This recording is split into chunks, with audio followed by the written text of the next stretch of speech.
Thank you very much. It's a privilege to be here this morning among friends old and new, united in our commitment to building a fairer, more sustainable and more hopeful future for our country.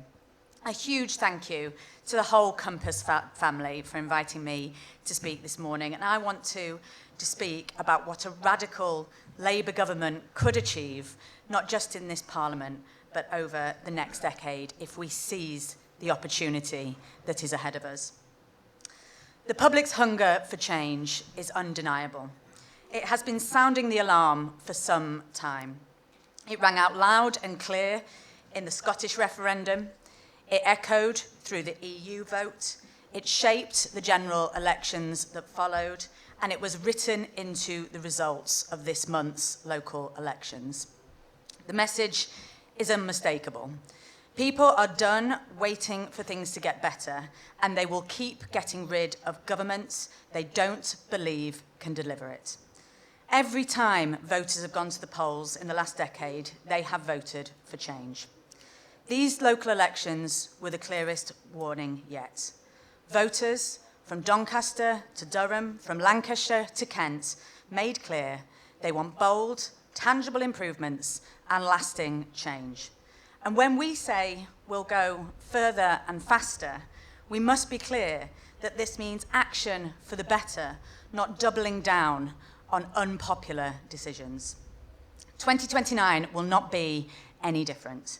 It will be a vote for who is capable of delivering radical change. When we were elected last July, it wasn't just to get rid of a tired, corrupt government. It was to transform how people live, work, and plan for the future.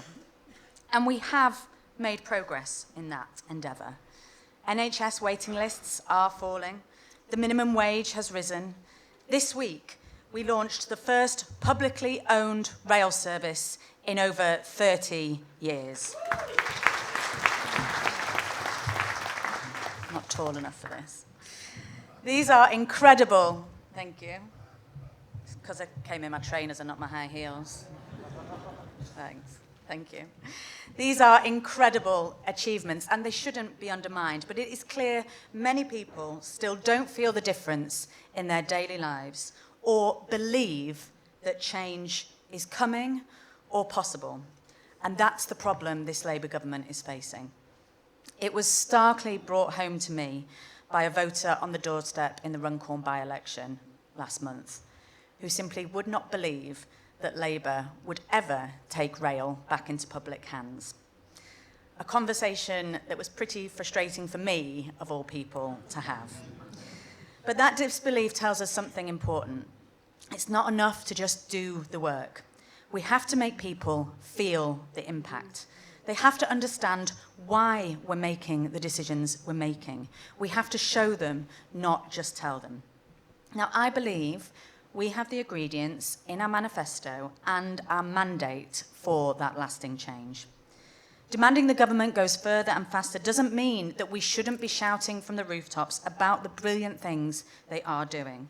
After all, if we don't trumpet and defend the progressive good this government is doing, who will? Just look at what has already been delivered. That massive minimum wage increase, giving millions of workers, 3 million workers, a £2,500 pay rise. NHS waiting lists falling. The Employment Rights Bill, the biggest expansion to workers' rights in our lifetime. GB Energy, a publicly owned energy company, rolling out breakfast clubs in every primary school. And yes, bringing the railways and our buses finally back into public ownership and control. But if we're honest with ourselves, governing is choosing. And too often over the last few months, we have chosen caution and consensus over the boldness voters expect and have made repeatedly clear that they want. Our destination is clear, a fairer, more equal society, but we need to be braver on that journey. We need to choose change, even when it's hard, and even when it starts fights. I would argue, especially when it starts fights. Because conflict clarifies, and it defines us in politics, but too often, people simply do not believe we will stand up for them because they don't see us fighting on their side. On my first day in the Department for Transport, I didn't just press a big red button marked change and then head to the pub. I spent years in opposition working on our plans for transport, exposing the absurdities of the current ideological system and holding failing operators and the Tories to account, to make sure our manifesto made the commitments it needed and that I had a plan that was ready to go on entering government. That's why the first piece of legislation passed by this Labour government was the Public Ownership Bill. It's why we've already delivered billions in investment for local transport projects and why we're ripping up the rules on transport investment to direct money into underserved communities. And it's why this coming week we will legislate on bringing buses back into public ownership and control in every single corner of the country.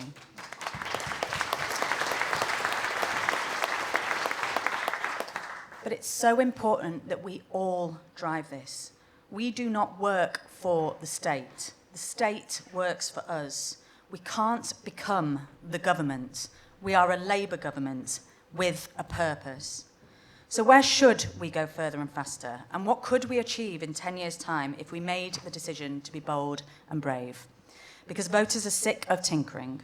They want us to rewrite the rules of the game which have been stacked against them for too long, and they deserve nothing less from a progressive Labour government. So firstly, we must acknowledge that our tax system is perverse. It punishes earned income but barely touches the real driver of inequality, wealth. If we do that, we can finally move beyond a broken model where working people's wages are topped up by tax credits and benefits, leaving bad employers and landlords to profit. We can move from a system of handouts for the rich to real investment for everyone else. Put simply, we must rip up our self-imposed tax rules. We need a proper wealth tax that rewards work, closes loopholes, and finally gives us the means to invest in our NHS, schools, and communities.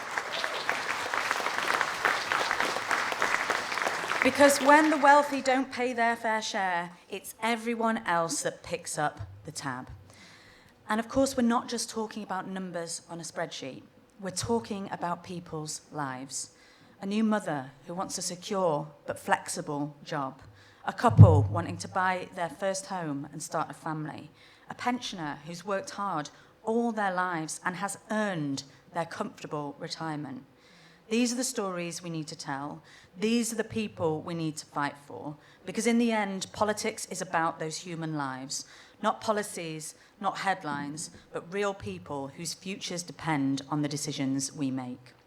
That's why we need to be bold, to choose courage over caution, to reject the false choice between idealism and pragmatism. It doesn't mean being reckless. It means having the determination to deliver change. It means showing we're willing to stand up to vested interests, to challenge the status quo, to make decisions that aren't easy, but are necessary for the long-term good of our country. And while there is a lot that needs fixing in our country, there's also so much that's right. Government should empower the community spirit that we saw during the pandemic, not assume the worst of us. To paraphrase, there's nothing wrong with Britain that can't be fixed by what's right with Britain. We are a kind, resilient, and creative people, but we are held back by a system that rewards the powerful and penalises the rest. If we fix the rules that hold people back, rules rigged in favour of the few, we can unlock that fairer and more hopeful future. So here's my message to you, to Compass, and to everyone who believes in that fairer, more hopeful future. A growing economy that invests in jobs and skills across communities, a tax system that rewards work and redistributes fairly, public services returned to the people, opportunity for every child. This will build that fairer, more equitable society. Because Labour should never be embarrassed to say inequality is too extreme, holding us back as a nation and harming us as individuals. By 2035, we could be meeting again in one of the North's great cities. I can recommend Sheffield. Finally fulfilling our economic potential, powered by green energy, served by publicly run public transport, in a society where workers have security at work. We've eradicated homelessness. We enjoy the public services we deserve, and technology is harnessed to enrich people's lives. A society where every child can thrive. The next decade is ours to shape. We can build an economy that lifts living standards in every community. A tax system that rewards work and tackles the root causes of inequality. Public services that are accountable, fair, and focused on people's needs. A country where opportunity is real and every child is nurtured and supported. But we know that won't happen by accident. It will take courage, determination, a willingness to fight for what is right, and a commitment to put real people with real hopes and fears at the heart of everything we do. For Labour to be able to deliver this, people must instinctively believe this government is on their side. And when faced with tough choices, we will choose what's right and fair. Right now, many don't feel that way, but it is not too late. We must earn back that trust. The spending review must represent an economic reset. I welcome the Prime Minister's review of winter fuel, but we must go further, ripping up our self-imposed tax rules and taxing the country's wealth.